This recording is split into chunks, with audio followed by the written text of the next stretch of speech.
আবু হুরায়রা আমাকে একটু বাঁচাও, রাত্রিবেলা ঘুমাইতে গেলে ভয় লাগে, না জানি কোন কবরে আমার লাশটা ফালায়া রাখে। খাবার খাইতে গেলে আমার টেনশন হয়, খাবার মনে হয় আমারে বলে তুই পাপী, কেন তুই খাবার খাও, খাবার তো আল্লাহর নেয়ামত। রাস্তা দিয়া যখন মাটির উপরে হাঁটি, আলা ইয়া সাকিনাল কাসিরিল মুআল্লা সাতুদফালু আন কারিবিন ফিত তুরাবি লাহু মালাকুই ইউনাদি কুল্লা ইয়াউমিন লিদুলিল মাউতি ওয়া বানুলিল খরাবি কালিলুল উমরি নাফি দারে দুনিয়া ওয়া মারজি'না ইলা বাইতিত তরিকি। আল্লাহু আকবার। এরে আবু হুরায়রা, আমি রাস্তা দিয়ে হাঁটলে ভয় লাগে, না জানি মাটি আমারে নাম ধরে ধরে ডাকতেছে। আবু হুরায়রা বলতেছে, এমন কি অপরাধ করলা যেই পাপের বোঝার কারণে তুমি মানসিকভাবে আজকে ভেঙ্গে পড়লা? আবু হুরায়রা বলতেছে, ও মহিলা, পাপের বোঝার মতো বড় বোঝা দুনিয়াতে আর কিছুই হতে পারে না। এমন একটা জিনিস মহিলা করুক চাই পুরুষ করুক, গোপনে গোপনে তারে জ্বালায় পুরায় পাপ শেষ করে দেয়। পৃথিবীর কেউ যদি আপনারে আটকাইতে না পারে, বিবেকের আদালতে যুবক তুমি ধরা খেয়ে যাবে। আজকে যৌবন আছে, রক্ত গরম আছে, ক্ষমতাও আছে, একটা মহিলার সাথে একটা মেয়ের সাথে প্রেমের সম্পর্কে জড়াইয়া ওই মেয়েটার চরিত্র নষ্ট করে, সতীত্ব নষ্ট করে তুমি বেঁচে গেলা, বাঁচবা না। তোমার বংশ সামনে বাড়বে, তোমার ছেলে মেয়ে হবে, তোমার চোখের সামনে তারায় গুনায় লিপ্ত হবে, তাকাইয়া তাকাইয়া দেখবা কিচ্ছু বলতে পারবা না। বরফের মতো শেষ হয়ে যায়। আয়নার সামনে দাঁড়ায় দেখেন চুলের গোড়া পাকা শুরু হয়ে গেছে, দাড়ির গোড়া পাকা শুরু হয়ে গেছে, নানান রোগে শোকে জীবন শেষের দিকে চলে আসছে। আজরাইল কোন জায়গায় তোমার জন্য অপেক্ষায় আছে কেউ জানে না। আবু হুরায়রা বলতে আছে, মহিলা যখন আমাকে ডাকলো, আমি মহিলাকে বললাম, তুমি আমি দুইজনে যদি কাছাকাছি আসি, মাঝখানে শয়তান এসে তোমাকে আমাকে ধোঁকা দিবে। অতএব একটু দূরে থেকে তুমি আমাকে বলো তোমার প্রবলেমটা কোথায়। মহিলা বলতে আছে, আবু হুরায়রা তুমি না নবীর দরবারে থাকো? বলে হ্যাঁ। আবু হুরায়রা, আমি একজন নারী, আমি একজন মহিলা মানুষ, জীবনে এমন একটা পাপের বোঝা মাথায় নিয়ে ঘুরতেছি, এমন জঘন্য একটা অপরাধ করছি, কারো কাছে বলতেও পারি না, সইতেও পারি না, গোপনে গোপনে জ্বলে পুড়ে তুষ হয়ে যাইতেছি। আবু হুরায়রা, কামা তাদিনু তুদানু, যেমন কর্ম তেমন ফল। তবে হ্যাঁ, রাস্তা একটা খোলা আছে, তওবার রাস্তা। যদি একটা বার বলো আল্লাহ আমি কি পরিমাণ অপরাধ করছি, তুমি তো ভালো করে জানো। আল্লাহু হাজিরিন আল্লাহু নাজিরিন, চোখের পানি ছেড়ে যদি একটু তওবা করতে পারো, আল্লাহর রাসূল বলেন, আত-তাইবু মিনাজ যামবি কামাল্লা যামবালা, যে ব্যক্তি তওবা করে, মায়ের পেট থেকে বাচ্চা আসলে যেমন নিষ্পাপ, তওবা করনেওয়ালা মহিলা পুরুষ তারাও তেমন তওবার বরকতে নিষ্পাপ হয়ে যায়, তাদের গুনাহ আর থাকে না, সব মাফ করে দেয় কে? মহিলা বলতে আছে, আবু হুরায়রা আমি জিনা করছি, জিনা করছি এক যুবকের সাথে। জিনা করার পরে পেটে একটা বাচ্চা আসছে। তখন তো আর এত আধুনিক ছিল না, এত মেডিসিনও ছিল না যে বাচ্চা সহজে নষ্ট করা যায়। আবু হুরায়রা, বাচ্চা পেটে আস্তে আস্তে বড় হয়ে গেছে। যতদিন পেটে বাচ্চা ছিল কি পরিমাণ মানসিক যন্ত্রণায় ছিলাম, কারণ আমরা জিনার মাধ্যমে বাচ্চাটারে দুনিয়াতে আনতেছি। এর চেয়ে বড় বোঝা দুনিয়াতে আর কি হতে পারে? 24টা ঘন্টা এই বাচ্চা নিয়ে আমি যখন চলতাম, মানসিক যন্ত্রণায় ভুগতাম। বাচ্চা দুনিয়াতে আসার পরে আবু হুরায়রা আমি নিজের হাতে বাচ্চাটার গলা টিপে হত্যা করেছি। আবু হুরায়রা বলতে আছে তুই ধ্বংস হয়ে যা, এত জঘন্য অপরাধ দুনিয়াতে কেউ কি করতে পারে রে মহিলা? এটা শোনার পরে মহিলা একটা চিৎকার মেরে বেহুশ হয়ে গেছে। যখন বেহুশ হয়ে গেল আবু হুরায়রা ভয় পেয়েছে না জানি মহিলাটা মারাই যায়। আল্লাহর নবী তো এখনো আছে, কেন আমি ডাইরেক্ট মহিলারে ভয় দেখাইছি? আমার তো উচিত ছিল মহিলাটাকে নবীর দরবারে পাঠায় দাও, অথবা আমি নবীর কাছে গিয়া ঘটনা খুলে বলবো। আবু হুরায়রা রাদিয়াল্লাহু তাআলা আনহুর যখন বদদয় হয়েছে তিনি নবীর দরবারে চলে গেল, গিয়া বলতে আছে আসসালামু আলাইকা ইয়া নবী আল্লাহ, ওগো আল্লাহর হাবিব। একজন মহিলার ছিল, মহিলা আসার পরে এই অপরাধগুলি করার পরে সে আমাকে বলতে আছে এই হয়েছে, আমি কি করব? আল্লাহর রাসূল বলতে আছে আবু হুরায়রা তুমি মহিলাটাকে কি বলেছো? এবার আবু হুরায়রা বলতে আছে ইয়া রাসূলুল্লাহ, আমি মহিলাকে বলছি তুমি বিনাশ হও, দূরে চলে যাও, তুমি হালাক হয়ে যাও। আল্লাহর রাসূল বলল আবু হুরায়রা আল্লাহর দয়া মায়া সম্পর্কে তোমার কোনো ধারণা নাই। আল্লাহু আকবার। ও আবু হুরায়রা, সারা পৃথিবীর সব মানুষদেরকে আল্লাহ বানাইছি, মায়ের কলিজার ভিতরে বাচ্চার প্রতি যেই পরিমাণ মহব্বত, এর চেয়ে 99 গুণ মহব্বত ভালোবাসা আল্লাহর কুদরতি অন্তরের ভিতরে। অতএব আল্লাহর মতো দয়াময় কেউ নাই, আল্লাহর মতো এত মায়া দুনিয়ার মানুষের উপরে কেউ করে না রে আবু হুরায়রা। অতএব হযরত জিবরাইল আমার কাছে আয়াত নিয়ে আসছে, কোরআনের আয়াত, ইল্লা মান তাবা ওয়া আমানা ওয়া আমিলা আমালান সালিহান। ও আবু হুরায়রা শুনে নাও, মহিলা অপরাধ করার পরে যখন চোখের পানি ছেড়ে অনুতপ্ত হয়েছে, ক্ষমা চেয়েছে, আল্লাহ তার গুনাহগুলারে সরাইয়া গুনার জায়গায় নেকি দিয়া পূরণ করে তার জিনার গুনাহ, বাচ্চা হত্যার গুনাহও মাফ করে দিয়েছে। हर गोरी दे देने तू तैयार है, जो न मंगे उससे तू बेजार है। अथी नाफी दारे दुनिया ना हसन, अथी नाफी दारे उक़बा ना हसन। আপনাদের পাশে একটা সিরাজগঞ্জ জেলা আছে না? আছে সিরাজগঞ্জ, কাছে না যদিও দূরে, তবে আপনাদের এই উত্তরবঙ্গে তো। সেখানে তারাস নামের একটা থানা আছে না নাই? তারাস, আমি 4-5টা প্রোগ্রাম করছি তারাসে এই বছরে। তো সেখানে একজন ফায়ার সার্ভিসের কর্মী ছিল। চট্টগ্রাম কন্টেইনারে আগুন লাগছিল গত বছর, আপনারা টের পান নাই? হ্যাঁ, চট্টগ্রাম কন্টেইনার বাস্ট হয়ে কত মানুষ মারা গেল, সেখানে শত শত মানুষ মারা গেছে আগুনে দগ্ধ হয়ে। তারাশে বয়ানে আসলাম, মুরব্বী আমাকে ছবি দেখাইতেছে, ছবির দিকে তাকায় দেখলাম এক তরুণ নওজোয়ান যুবক দাঁড়িয়ে আছে, মাথায় ক্যাপ লাগানো, পোশাক দেখে বুঝতে পারলাম ফায়ার সার্ভিসের একজন অফিসার। আমি বললাম মুরব্বী এই ছবিটা কার? মুরব্বী কথাই বলতে পারে না, বাচ্চাদের মতো ফোফায়া ফোফায়া কাঁদতেছে। একটু পরে দেখলাম ঘর থেকে ছোট্ট একটা বাচ্চা নিয়ে আসছে। বাচ্চা, আমি বুঝতে পারলাম ভিতরে কোনো রহস্য হয়তো লুকিয়ে আছে। আমি বললাম বাবাজি কেন কাঁদেন? অজরে বাচ্চাদের মতো ফোফায়া ফোফায়া কাঁদতেছে।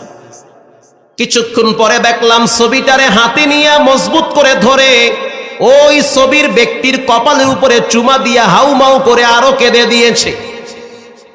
আর বলতে আছে হুজুর এই বাচ্চাটার বাবা হলো, এই ছবিতে যাকে দেখতে পান এই যুবকের সন্তান হলো এই বাচ্চা, এই বাচ্চাটার বাবা হলো এই যুবক, আর আমার সন্তান হলো এই যুবক। আল্লাহু আকবার। ছোট্ট বাচ্চাটার বাপ হলো এই যুবক, আর এই যুবকের বাপ হইলাম আমি। মানুষের খেদমত করার জন্য, আগুন নিবানোর জন্য চট্টগ্রাম গিয়েছিল, অগ্নিদগ্ধ হয়েছে। মানুষকে বাঁচাইতে গিয়া নিজের শরীরে আগুন লাগছে। চট্টগ্রাম কন্টিনিউয়ার বাস্ট হওয়ার পরে অনেক অফিসার সেখানে দুনিয়ার থেকে বিদায় হয়েছে আগুন লেগে। হুজুর, এই সন্তানটা আমার অসুস্থ হয়ে যখন পড়েছিল, সবাই মিলে তাকে হসপিটালে নিয়ে গেল। 4-5 দিন পর্যন্ত মুমূর্ষ অবস্থায় বিছানায় পড়েছিল। মৃত্যুর আগে আগে আমি আমার সন্তানটার পাশে ছিলাম। হুজুর, আমার সন্তানটা আমার ইশারায় বুঝাইল, আব্বু আমার মৃত্যুর উপরে কাঁদবে না, কিন্তু আমার বাচ্চাটার একটু দেখা রাখবে। আপনি যেমন আমারে ভালোবাসেন, কারণ আমি হইলাম সন্তান, আপনি হইলেন বাবা। এই বাচ্চাটাও তো আমার সন্তান, আমি এই বাচ্চাটারে অনেক ভালোবাসি। আগুন লেগে পুরা শরীরটা ঝলসে গিয়েছে। মনে হইতেছে আমি মনে হয় বেশি বাঁচবো না, কারণ 80% এলাকা পুড়ে গিয়েছে। কিছুক্ষণ পরে আমার সন্তান, হুজুর, হাত তো ধরতে পারে না, কারণ পুরা শরীর ব্যান্ডেজ করা। চোখের ইশারায় আমারে বুঝাইলো, বাবা আপনি একটু আল্লাহর কাছে দোয়া করেন, আল্লাহ যেন আমারে মাফ করে দেয়। আর আমার মাকে বলবেন সে যেন আমার জন্য তাহাজ্জুদ পড়ে চোখের পানি ছেড়ে কান্দি।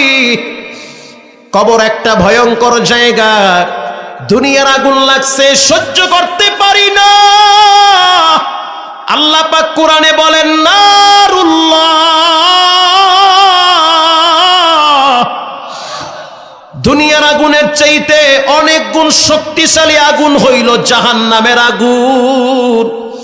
দুনিয়ার আগুন দেহে লাগছে, হয়তো এক সময় প্রাণ বেরিয়ে যাবি। আল্লাহ পাক কোরআনে বলেন, দুনিয়ার আগুনের চাইতে অনেক পাওয়ারফুল আগুনের নাম হলো জাহান্নামের আগুন। জাহান্নামের আগুন কারো শরীরে যদি যে কোনো অঙ্গে লেগে যায়, কলিজা পর্যন্ত ভুনা হয়ে যাবে। বাবা একটু আল্লাহর দরবারে দোয়া করেন, দুনিয়ার আগুনে কষ্ট পাইতেছি, আল্লাহ যেন জাহান্নামের আগুন আমার শরীরে না লাগায়। হুজুর, আমার সন্তানের কথার আওয়াজ আমার কানে এখনো ভাসতেছি। ওই গোরস্থানে আমার সন্তানের লাশ পড়ে আছে। এটাই বাস্তবতা, এটাই সত্য রে যুবক। কোন জায়গায় তোমার জন্য মৃত্যু অপেক্ষা করতেছে, কেউ বাঁচাতে পারবে না।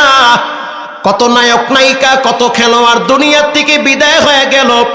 দুনিয়ায় চলতে টাকা লাগে, আর মরার পরে চলতে ঈমান আর আমল লাগে। কথা ঠিক না বেঠিক? ঈমানেরও অনেক দাম। ঈমান আছে না নাই কেমনে বুঝবেন? যদি ভালো কাজ আপনাকে শান্তি দেয়। যেমন আমি ফাঁকে ফাঁকে কোরআনের 2-1টা আয়াত তেলাওয়াত করলাম, যদি আপনার দিল বলে যে না ভালো লাগতেছে। আমার বাপ দাদার কিচ্ছা কাহিনীতে বলি নাই, কোরআনের কথাই তো বললাম। যদি ভালো লাগে বুঝবেন ভিতরে ঈমান আছে। আর যদি মনে করেন গানের আওয়াজ ভালো লাগে, কোরআনের আওয়াজ ভালো লাগে না, তাহলে বুঝবেন আপনার ভিতরের ঈমানের কমতি আছে। অচিরেই ভালো একজন আল্লাহওয়ালা ডাক্তারের দরকার, তার কাছে গিয়া চিকিৎসা কইরা ঈমান ঠিক করা দরকার। আজকেই তো একজন নক্ষত্র দুনিয়ার থেকে বিদায় হয়ে গেল। নোয়াখালী লক্ষ্মীপুরের সন্তান, গোটা দুনিয়ার মানুষ চিনে, মাওলানা ডক্টর লুৎফুর রহমান সাহেব রাহিমাহুল্লাহ। গতকালকেও তার জন্য দোয়া করছি। বাংলাদেশে হাতে গোনা 10 জন আলেমের ভিতরে সেও একজন বিদগ্ধ আলেম। আল্লাহু আকবার। দিল থেকে দোয়া করি লুৎফুর রহমান সাহেব রাহিমাহুল্লাহ, আল্লাহ তার কবরটা জান্নাতে নূরে নূরান্বিত করুক, বলেন আমিন। প্রিয় ভাইয়েরা আমার, এজন্য ঈমান বড় দামি সম্পদ। ঈমানদার একজন মহিলার ঘটনা আপনাদেরকে আমি শোনাই কোরআন থেকে। আপনাদের কি কষ্ট হবে? হযরত ওমর রাদিয়াল্লাহু তাআলা আনহু একবার রাষ্ট্রীয় সফরে যাচ্ছেন দামেস্কে। কোথায়? দামেস্ক। কিছু দূর যাওয়ার পর হযরত ওমর রাদিয়াল্লাহু তাআলা আনহু উটের পিঠ থেকে নেমে গেলেন। সাদ বিন আবি ওয়াক্কাস রাদিয়াল্লাহু তাআলা আনহু তার সফর সঙ্গী হিসেবে ছিলেন। আমর ইবনুল আস রাদিয়াল্লাহু তাআলা আনহু তিনিও সাথে ছিলেন। সাদ বিন আবি ওয়াক্কাস বলে, আমি তাকায় দেখতেছি হযরত ওমর পায়ে হাঁটতেছে। দীর্ঘ পথ হাঁটার পর অনেক দূর চলে গেছে, কিছুই দেখা যায় না। আমরা আশ্চর্য হয়ে গেলাম, আমাদের কারাইকে হযরত ওমর গেল কোথায়? আমরাও পিছনে পিছনে গেলাম, গিয়া দেখলাম একজন মহিলা লাঠিতে ভর দিয়া দাঁড়িয়ে আছে। বুড়ি মহিলা, বয়সের ভারের কারণে দুর্বল হয়ে গেছে, সব চুল সাদা হয়ে গেছে, শরীরের চামড়াগুলো হাড্ডির সাথে মিশে আছে, লাঠিতে ভর দিয়ে দাঁড়িয়ে আছে।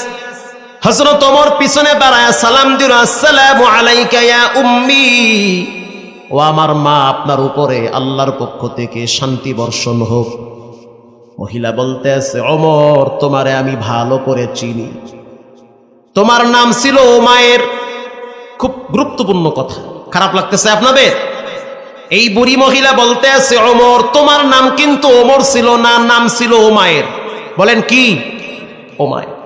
তোমার আব্বার নাম হলো খত্তব, তুমি খত্তবের বেটা ওমর, তোমাকে আমি ভালো করে চিনি, তোমার মতো বোকা মানুষ এই সমাজে কেউ ছিল না রে ওমর।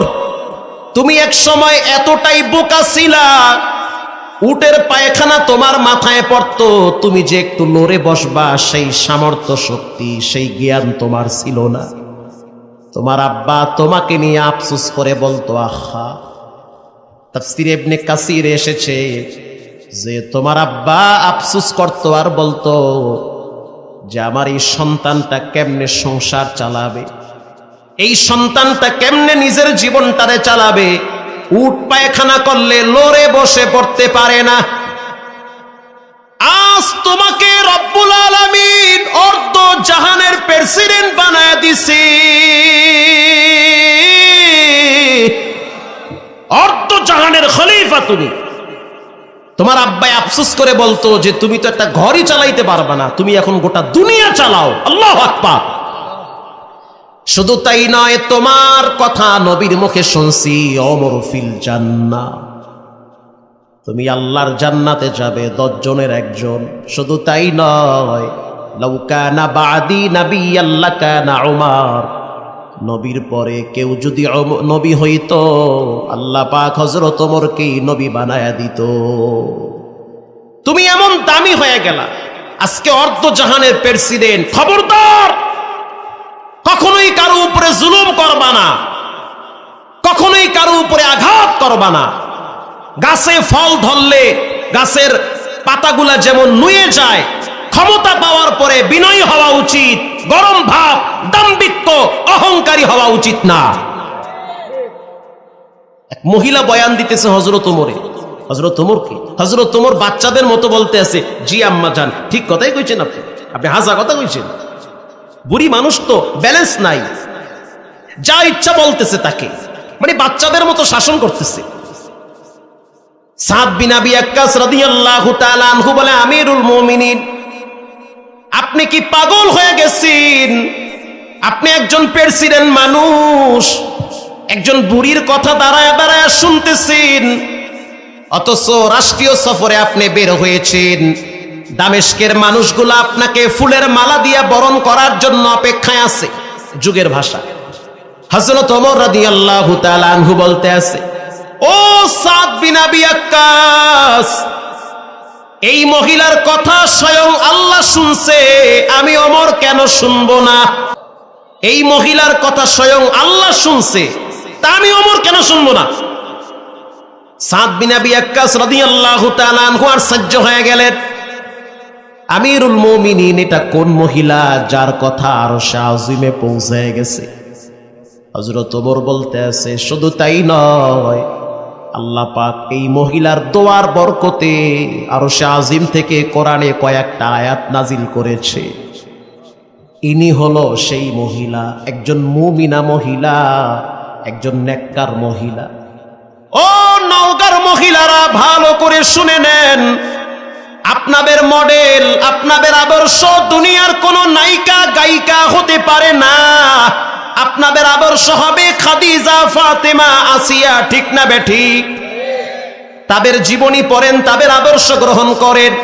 পেটে বাচ্চা নিয়ে কিরণমালার জি বাংলা দিয়া রিমোটের কন্ট্রোল বাড়াইবেন, আর ওই পেটের বাচ্চা দুনিয়াতে আসার পরে সারাদিন পাবজি, ফ্রি ফায়ার, টিকটক আর গেমস নিয়ে আর কি বলে কার্টুন নিয়ে ব্যস্ত হয়ে যাবে।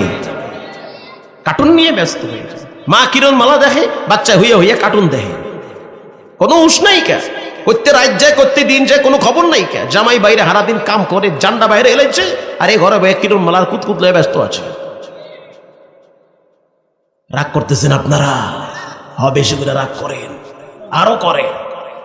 প্রিয় ভাইয়েরা আমার, এলাকার মা বোনেরা সচেতন হয়ে যান। আপনাদের মতো একজন মহিলার ঘটনা শুনেন, ঈমান কাকে বলে। আরে ভাই, উয়ুনুল হিকায়াতে এসেছে, আরবি একটা ইতিহাসের কিতাব উয়ুনুল হিকায়াত। ইবনুল জাওজি লেখেন, মুহাদ্দিস দেহলভী রাহমাতুল্লাহি আলাইহি, শাহ ওয়ালিউল্লাহ মুহাদ্দিস দেহলভী লেখেন যে তিনি একজন মুহাদ্দিস ছিলেন। তিনি বলেন যে ভারতে একবার বৃষ্টি বন্ধ হয়ে গেছে, কোনো বৃষ্টি নাই। আমরা অস্থির হয়ে গেলাম, বৃষ্টি নাই, কি করা যায়? হাজার হাজার মানুষ একটা মাঠের ভিতরে জড়ো হয়েছি, সালাতুল ইস্তিসখারের নামাজ পড়লাম, বৃষ্টি নামানোর নামাজ। ওই নামাজে গরু নেওয়া লাগে। গরু তুইও আয়, তুই একটু খাড়ায় খাড়ায় রোদের তাপ পো, আর আল্লাহ দ্বারে কানজে, আল্লাহ বৃষ্টি দাও। কি বানায় কইতেছি আমি? অকেতা বাতিজের কথা এটা কই রাখছি আমি। গরু ছাগল নিয়ে যাওয়া লাগে মাঠে, ওই নামাজে গরু লইয়া যাও মাঠে। শাহ ওয়ালিউল্লাহ মুহাদ্দিস বলে 3 দিন দোয়া করছি, কাম হয় না। যত দোয়া করি তত দেখি আরো রোদের পাওয়ার বাইরে জায়গা, আরো পাওয়ার বাড়ে। সুবহানাল্লাহ। 4 দিনের দিন, চতুর্থী দিন আমরা যখন নামাজের জন্য রওনা হইলাম, তাকায় দেখলাম গরুর গাড়িতে একজন যুবক বসা, গরুর গাড়ির উপরে ঘর তৈরি করা। গরুর গাড়িতে ঘর থাকে না? আগে ছিল, এখনো আছে, এখনো আছে, গ্রামে আছে। শাহ ওয়ালিউল্লাহ মুহাদ্দিস দেহলভী রাহমাতুল্লাহি আলাইহি বলেন, বিখ্যাত মুহাদ্দিস, মুহাদ্দিসুল আসর শাহ ওয়ালিউল্লাহ মুহাদ্দিস দেহলভী বলেন যে সামনে যুবক বসে আছে, আমাকে ডাক দিয়ে বলল, হযরত কি হয়েছে? এত দোয়া করি বৃষ্টি হয় না। আচ্ছা ঠিক আছে, আমি একটু দোয়া করি। কহ করো। শাহ ওয়ালিউল্লাহ বলতে আছে, আমি দেখলাম পিছন থেকে একটা ওড়নার মাথা অথবা একটা কাপড়ের মাথা অথবা একটা বোরকার মাথা পিছন থেকে টাইনা আইনা এরকম ধইরা উঁচা করে বলতে আছে, আল্লাহ আমার পিছনে যেই মহিলা বসা, এরে যদি আপনি ভালোবাসেন, এর ঈমান যদি ভালো থাকে, এই মহিলার বরকতে আপনি বৃষ্টি বর্ষণ করেন। শাহ ওয়ালিউল্লাহ মুহাদ্দিস বলতে আছে, এতটুকুন কথা বলতে দেরি, তাকায় দেখলাম আকাশটা মেঘাচ্ছন্ন হয়ে গেছে, একটু পরেই মুষলধারে বৃষ্টি শুরু হয়ে গেছে। আমি প্রশ্ন করলাম, কিও বাবা, পিছনে কে? বলে, পিছনের মহিলা হলো আমার মা। আমার মা একজন নেককার, দিনদার, পরেশগার, আবেদা, সালেহা, নেককার মহিলা। জীবনে দেখি নাই কোনোদিন তাহাজ্জুদ ছুটতে, কোনোদিন দেখি নাই সকালবেলা কোরআন তেলাওয়াত না করে অন্য কাজে হাত দিয়েছে। কন্টিনিউতে প্রতি মাসে 3টা রোজা রাখার চেষ্টা করে। তো হাদিসে আসছে, মুমিনরা যখন হাত তুলে আল্লাহ ফিরায়া দেয় না। বাকাত আলাইহিমুস সামাওয়াতু ওয়াল আরদ, মুমিন যখন মারা যায় আসমান কাঁদে, জমিন কাঁদে। আমার মা একজন মুমিনা মহিলা, দোয়া করেছে, বিনা পর্দায় দোয়া কবুল হয়েছে। সুবহানাল্লাহ। একজন মুমিন মহিলার মর্যাদা আছে না নাই? হযরত ওমর রাদিয়াল্লাহু তাআলা আনহু বলতে আছে, এই মহিলার পরিচয়টা একটু শোনো। এই মহিলার নাম হলো খাওলা বিনতে সালামা। এক সময় তার রূপ, সৌন্দর্য, যৌবন কোনো কমতি ছিল না। তার স্বামীর নাম হলো আউস। প্রচন্ড বদমেজাজি, গরম মেজাজের মানুষ তার স্বামী। ও মুআজ ইবনে জাবাল, সাদ বিন আবি ওয়াক্কাস, ভালো করে শুনে নাও। অনেকগুলো বাচ্চা ছিল এই মহিলার। দুপুরের টাইমে খাবার পাকাইতেছি, তার স্বামী দুপুরের টাইমে বাহির থেকে ঘরে আসছে। আয়েশা বলতে আছে, ও খাওলা বিনতে সালাবা, তুমি আমাকে 10টা মিনিট পার্সোনাল সময় দাও। খাওলা বিনতে সালামা বলতেছে, স্বামী আমার, আপনি তো আমার জন্য বহিদ, রাত্রেও সময় দিতে পারবো, অথবা জোহরের পরে টাইম দেওয়া যাবে। এখন তরকারি চুলার উপরে, বাচ্চাগুলা ক্ষুধার যন্ত্রণায় কাঁদতেছি, আপনাকে যদি আমি সময় দিতে যাই তো বাচ্চাগুলা না খায়া থাকবে, তরকারি নষ্ট হয়ে যাবে। আমার ভাষা কি আপনারা বুঝেন? আউস বলো গরম মেজাজের মানুষ রাগ করে তাকে বলল যে যাও তুমি জিহার তালাক। জিহার তালাক একটা জাহিলিয়াতের যুগের তালাক ছিল। যদি কোনো স্বামী তার স্ত্রীকে বলতো তুই আমার মায়ের মতো, বলার সাথে সাথে তালাক হয়ে যেত। জিহার তালাক। যখনই বলল তুই আমার মায়ের মতো, যা তুই তালাক।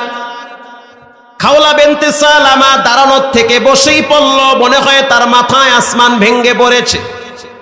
চোখের পানি ছেড়ে দিয়া বলতে আছে, স্বামী আমার, এটা কেমন ব্যবহার? তোমাকে একটু সময় দিতে পারি নাই, তার কারণে তুমি আমাকে জিহার তালাক দিয়া দিবা? এটা তো হতে পারে না। খাওলা বিনতে সালামা চলে গেল রাহমাতুল লিল আলামিনের দরবারে।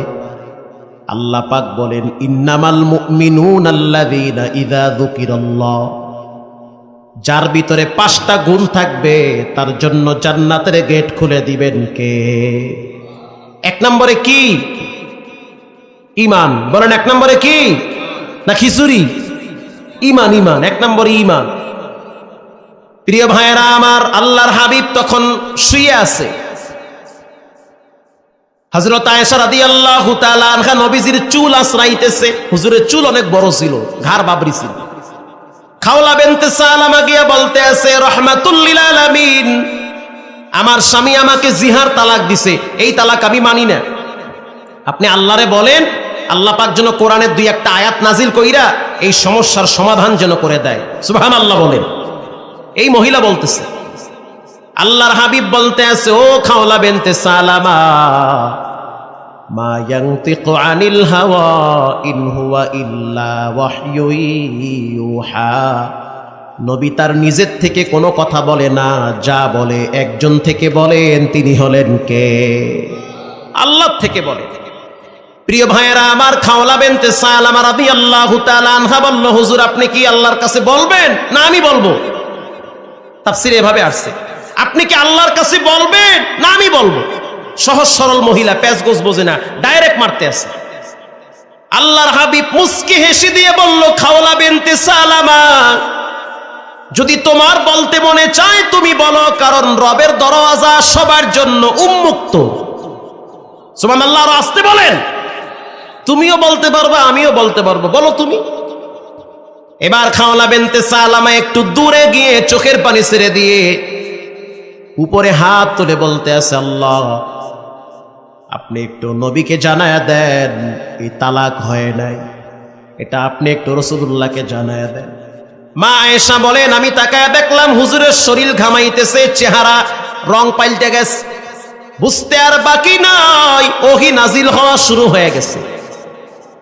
আল্লাহর হাবিব বলতে আছে, আয়েশা তাকায়া দেখো খাওলা বিনতে সালামা কোথায়। দেখলো তিনি যাইতেছে। আয়েশা রাদিয়াল্লাহু তাআলা আনহা ডাক দিয়েছে, কাছে আসছে। আল্লাহর হাবিব বলতে আছে, খাওলা বিনতে সালামা শুনে নাও, আল্লাহ রাব্বুল আলামিন কোরআনের স্পষ্ট আয়াত নাজিল করে দিয়েছে। তোমার দোয়া আল্লাহ রাব্বুল আলামিন কবুল করেছেন, এমন ভাবে কবুল করেছেন যে তোমার পক্ষে আল্লাহর কোরআনে 3 থেকে 4টা আয়াত নাজিল হয়েছে। قد سمع الله قول التي تجادلك في زوجها وتشتكي إلى الله।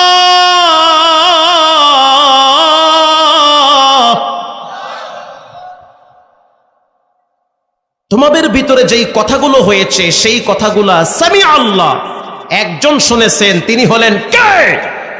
সামি আল্লাহ, আল্লাহ নিজেই শ্রবণ করেছে। الذين يظاهرون منكم من نسائهم ما هن أمهاتهم। মা কোনোদিন বউ হতে পারে না, বউ কোনোদিন মা হতে পারে না। নবী আপনি জানায় দেন আল্লাহর কাছে তওবা করলে সব মাপ, তাদের দাম্পত্য জীবন নষ্ট হয় নাই। আল্লাহর রাসূল বলল, আয়েশা শুনে নাও, মুমিন মহিলা হোক পুরুষ হোক, তাদের দোয়া বৃথা যায় না। আল্লাহ মুমিনের প্রত্যেকটা দোয়া কবুল করে, কিছু ফলাফল দুনিয়ায় দেয়, কিছু ফলাফল মরার পরে দিবে।